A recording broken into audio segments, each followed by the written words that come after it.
Okay, I'm coming out of retirement here, Jeff Polari, because I've got some great news for you. Things are going great for me. I have just completed building my second thermal mass rocket stove. It's a batch box design. It's going to keep me warm all winter long. Garden went really good this year. Huge progress in that. I made a huge resolution with my life to move from the esoteric realm into the physical realm, and I'm pretty satisfied with the results. Learned a lot. Can share more about that as I go. Made some big milestones with the permaculture. So again, winning. My kid, I have a 5-year old. She's reading books already, fully reading at third grade level. So I don't know how I can feel any better than I do right now. As a father, because I taught her with my wife, and yeah, she's been raised out here in nature. She's absolutely killing it. This is like dream come true. We use video games, by the way, to make her smarter. We'd say you can't play video games until you learn these things, sound out these words. And yeah, holding out that big carrot was a huge motivation. So I think there's a best of both worlds scenario. And yeah, she's wicked smart.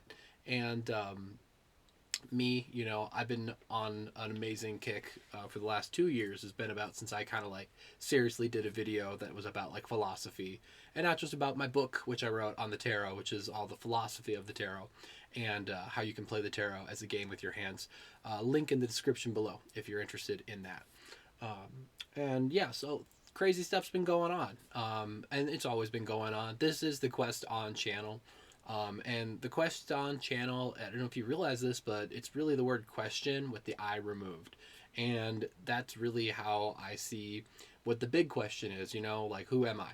And this process that's been going on is I am a badass. No, that's not really all that I am, but like certainly I'm proud as hell of how I've been able to come out of the cities as like a full-time nerd with like zero skills, practically speaking, and now I'm like fixing four-wheeler and like pipes, plumbing, and just like everything, coming out of that. I'm very proud. I'm sure a lot of us feel that same way, though. Thank God for the YouTube University, but also artificial intelligence like Gemini, really a great help for when you're on the land. And yeah, a lot of people rag on AI, like, oh, it's not good for anything. But it's like, well, if you ever been in my shoes, trying to solve XYZ car problem, like I even pass along what I've learned to other people and help them too by following that along. So obviously not that special, using AI or anything, but at least it's cause to be optimistic. It lets you go a lot further with any kind of a project you could imagine. So dream big.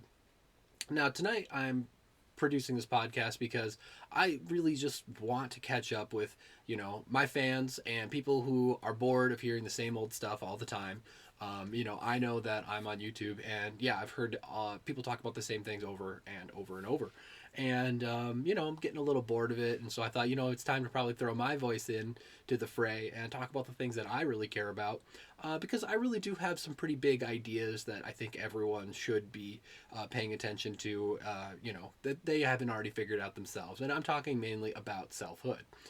Which is this paradox. How can I talk about selfhood when you could, just if you wanted to learn about the self, you just, learn from yourself. Why would I bother to open my mouth? What makes me an authority on the self? I mean, obviously that's what you should be the most familiar with, and as it's being you. But as somebody who came out of kind of a matrix like sleep, I can see how people really don't have a very firm understanding of what the self really is. I mean, either it's like a very materialist notion, that's just your body, or it's a completely inflated notion, like it's like you're the cosmic oneness. And I think there's this middle ground that's really important to meet at, which is where we find like the Christic principle. And that's something that's a big update for me, is I've recently been understanding the Christic force in a new way since I left the Prometheism movement about 2 years ago now. And yeah, it's been really interesting to see it as the principle of relation, of balance, and really of rhythm. A very interesting notion that I think we should all kind of touch base with. This is the threefold system of man, kind of described by Rudolf Steiner, of thinking, willing, and feeling. Thinking being, the part of the head, which is actually related to the gravity principle, the contracting force. and then the will being part of levity, which is the rising expansionary force, and then feeling, which is the Christic force, which is the rhythmic force that connects the two. So anything that's rhythmic ends up uniting both your sense, which is kind of like in a way kind of like dead, which is why the brain's considered this like on the death pole, and then the body, which is on the life pole for the will. And so there's these two opposite principles going back and forth. And so the book that really opened my eyes to this is Man Over Matter. And if you want to start to see life as this balance of principles of gravity and levity, it's truly awesome. Really, not asking like Newton saw the apple fall and he's like, there's that power of falling, but like even more important is how the apple got up there in the first place, the principle of life, the principle of levity. And so yeah, I've been very very happy to be studying like the science tradition of Goethe and his understanding of like how you do science as um, like it's a process of perception. It's not about the parts, it's about the wholes.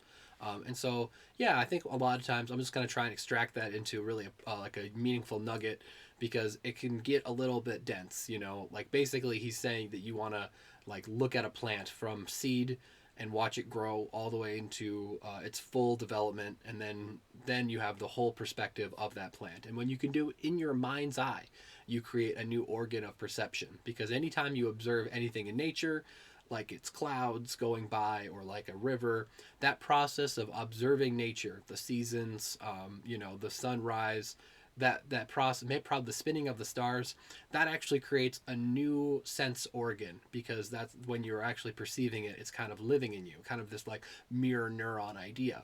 And so Goethe, this German philosopher poet who wrote the Faust story, which he's probably most known for, and he has a beautiful color theory that really is just amazing. Um, he's teaching people to have what's called archetypal perception, and this archetypal perception is something that I've really specialized hard in. I've had this like kind of gift for a very long time, and yeah, like again, I'm still kind of like circling around this idea of the self. I mean, the self is like kind of the grandest archetypal perception of them all. It's really the unifying principle, at the very beginning and at the very end of what this is all about. And to get there, it's not always what you'd expect. In fact, one of the surest ways to get there is to just go in the complete opposite direction of what you're thinking. See, there's this process of like getting caught up, say, in the life forces all around us. This is the levity principle. We are being carried along in a way. Without really realizing what's going on. I mean, that's kind of what it means to be in the flow, not really to think about it, just to go. But sometimes you can go the exact opposite direction, and we can kind of go into a reversal. And this process basically kind of suggests that like it has a kind of like a coming undone effect that has to do with stepping out of what you think in order to have a true experience. Again, similar but different. And I did this very hard in my life. I had my whole lid turned upside down, went down some very deep rabbit holes, and I've come out extremely strong because I've continued to question what's real, and I've really come to the conclusion that yeah, the selfhood thing is like the most important, and it comes across in a lot of different ways in a negative context, like you're being selfish, and then of course all this new age stuff trying to like get you to invest all your money in like their newest whatever kind of like healing experience of manifestation, because it's like the secret type level things, and a lot of that just seems to be ignoring the core of what's really important, which is love. Okay, so like I'm saying earlier, we have these conceptions of the self that are like either like two cosmic oneness, and that's like what really matters, and everything else is a lie, or spirituality is a lie and all that matters is your body. And either way, you have these perceptions of either like escapism, which is considered a luciferic in the Steiner system, or you have like this greedy, like materialistic perception, which is what they call the Ahrimanic. And yeah, the point though is that to get through that, it's really important that you have true empathy, because you don't want to escape and you don't want to steal. You want to be in that middle ground where you are relating wholly. And, I think it's really sad how this conversation always ends up being, about how you have to do this for other people in the world. And, it's so basic that really we should just be loving ourselves. It's contrite at this point to hear people say this, but I think that there's something to be had here, because when you are trying to just love other people, and that's where your sense of true love is coming from, when I'm loving other people, basically it requires another person to kind of like be there in order for you to see and feel love. Like, you want to see that love bounding off of them, and maybe you'll be doing things when they're not around to show them how much you care. But essentially, there are times when they're just not there. They're not a part of XYZ experience of your life. However, you, when you go into a room, are always there with you when you go on your drives and do your work. And what this really suggests is, like, we really do need to show this love towards ourselves.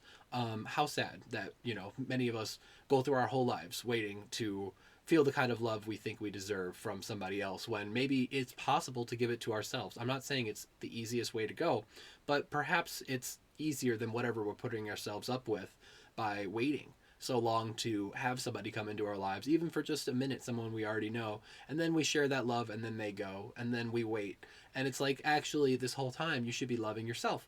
You can be doing this with your body, taking care of yourself. I had a friend who was recently suffering severe depression, and I was explaining to him, like, hey, what you need to be able to do, he was lonely, and I was saying, when you start to like be friends with yourself, people are going to want to be better friends with you. And this is very basic. Again, this is almost too basic, it seems, because I'm actually extremely good friend with myself, and I have extremely few friends.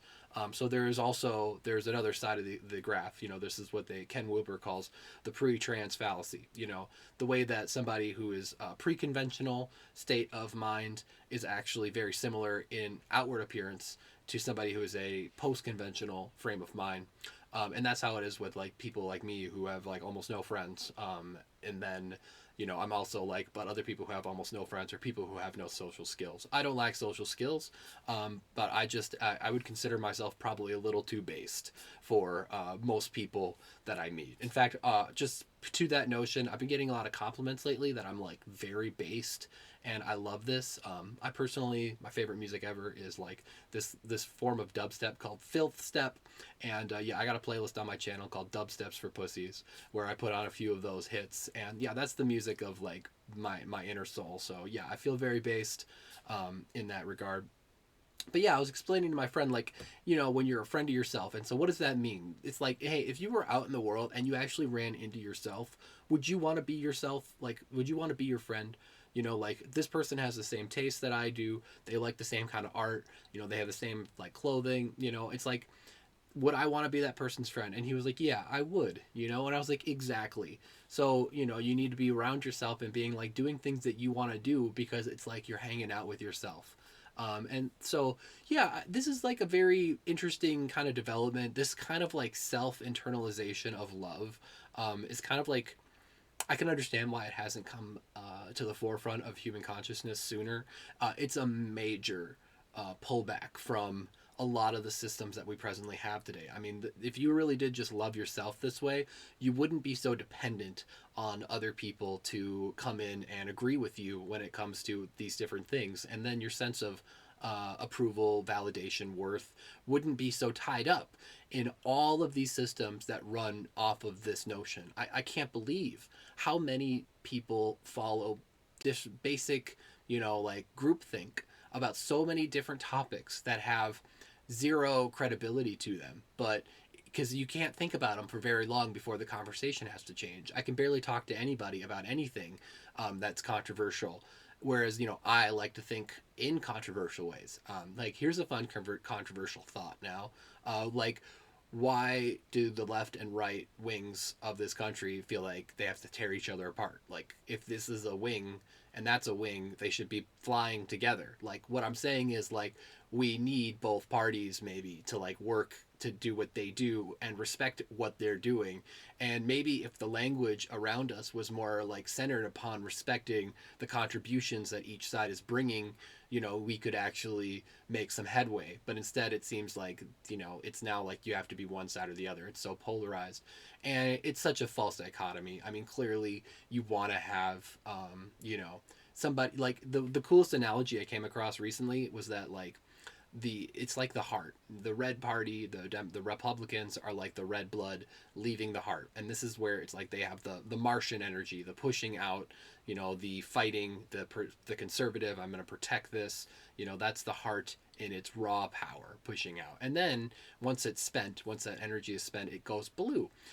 Because it needs to return to the heart, and that's kind of what the Democratic Party could be seen as like the party that wants to take care of the people and make sure that they're cared for, and then the red party should be going back out. So I'm saying there should be an even beat of things. We shouldn't be so caught up in the tides that we can't see the bigger picture here.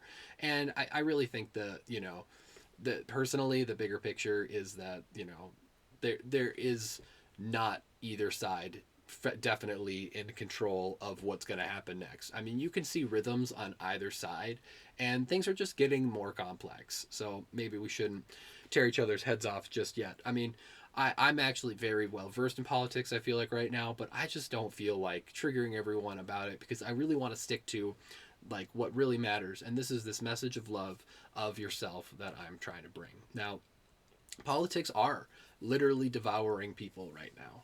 It's so sad. This is something Rudolf Steiner warns against, which is that like anything you have your thoughts on can basically eat up your like soul force, soul time.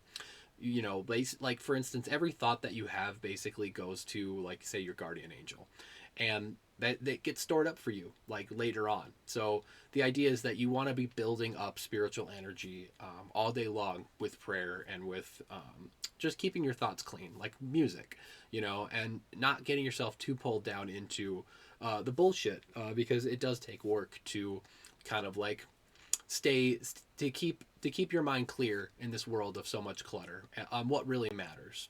And so, yeah, in my situation, I'm like, it's been very isolating. I'm very much on my own out here.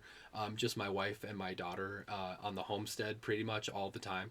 And yeah, it is certainly very difficult to do. I mean, people don't do this because they are afraid, and I'll tell you that the one thing that they're afraid of isn't the out here, what's out here. It's actually what's inside of them.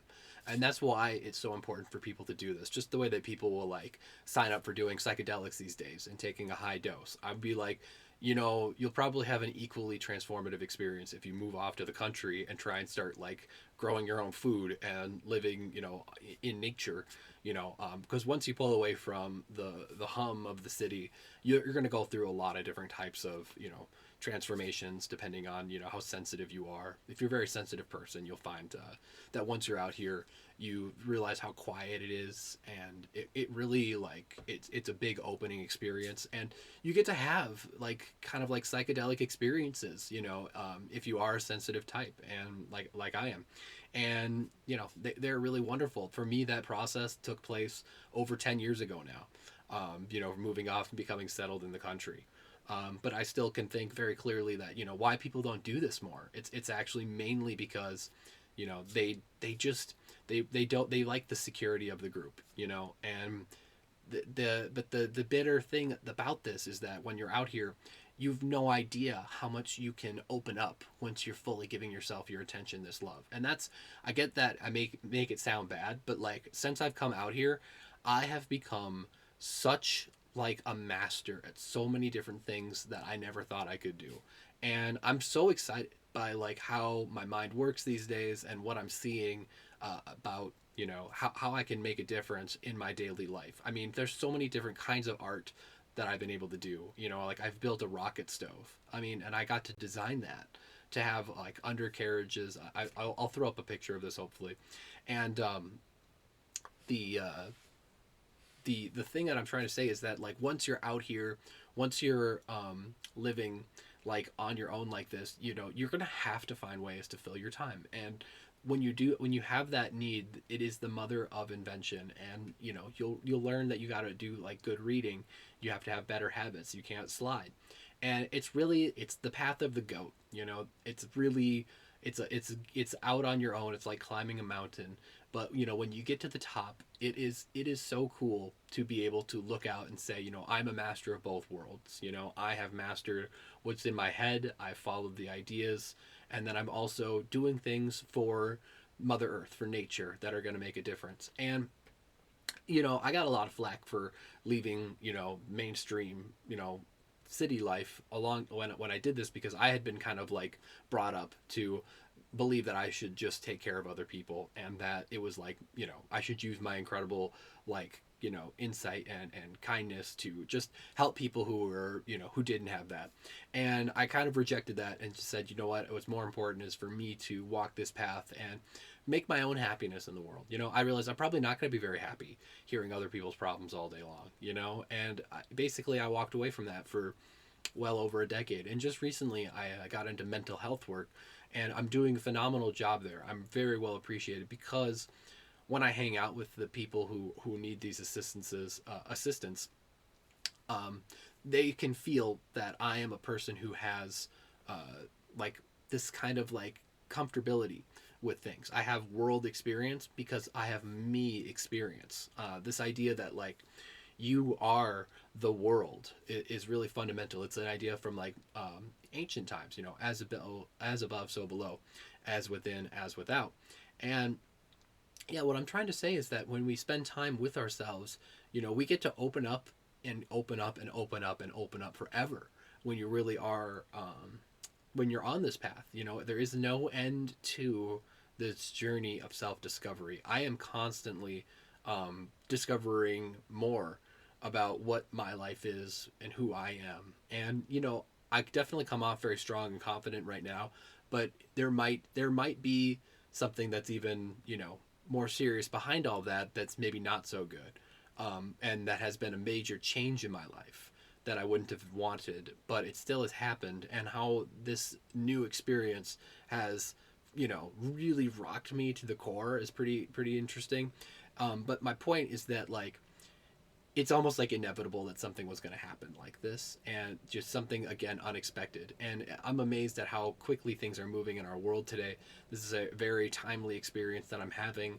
Almost feels like the singularity has kind of come in my life already. And I'm just saying, like, how I've processed this, how I choose to show up in the face of what I'm dealing with, you know, it's like, that's really cool. Like, I'm impressed that I have continuously chosen to walk the highest possible road.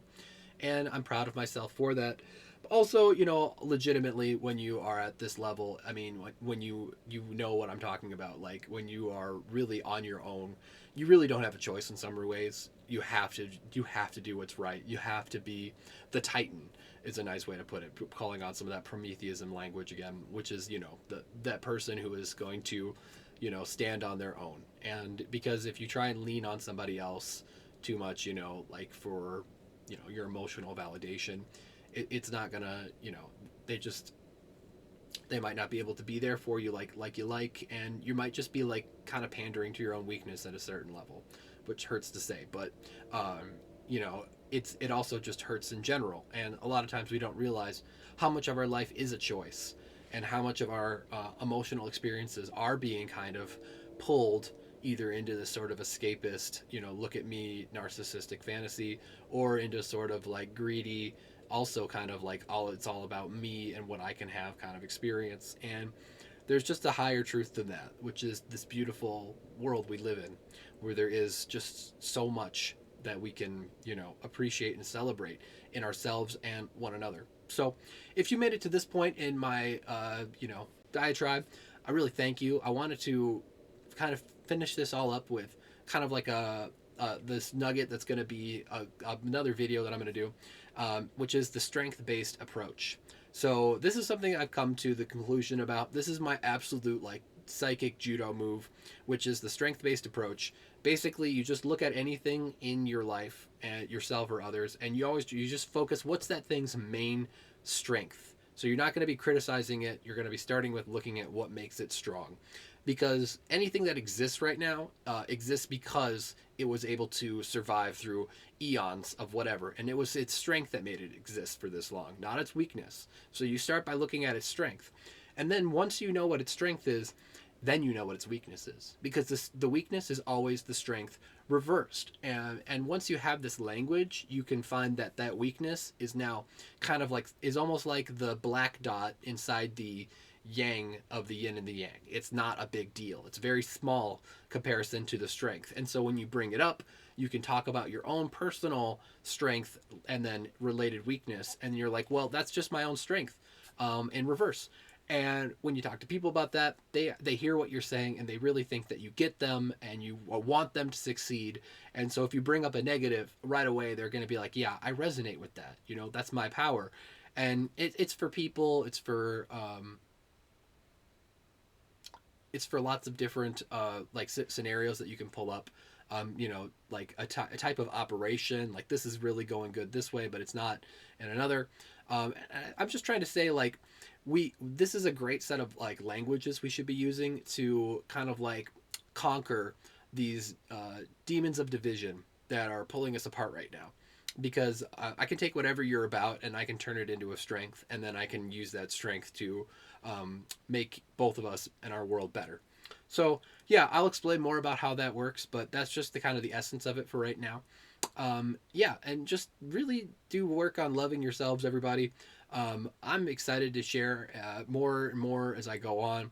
There's just a lot of greatness going on that I feel like we can all just learn to appreciate more. I'm just not seeing enough like enthusiasm out there, and I feel like it's time for me to like kind of wave my spiritual pom poms for a little bit here, and just I'm okay with being silly. You know, I really am. I'm a dead serious guy when it comes to so many things. I will talk about the deepest stuff, but ultimately, I find the best way to kind of like counteract that is to have a sense of joy, humor, you know, wonderment. You know, philosophy really was born in wonder. You know, why is this happening? You know, why is the thunder rolling overhead? You know, and this questioning of, you know, awe. And yeah, I think we need to be willing to be there in that place. This is the quest on channel. And I think we should be more comfortable with our questions. How little do we really know? You know, that is what I'm saying. It's a beautiful time. I hope that you've enjoyed. Feel free to leave a comment below. Love to chat with you. Thank you.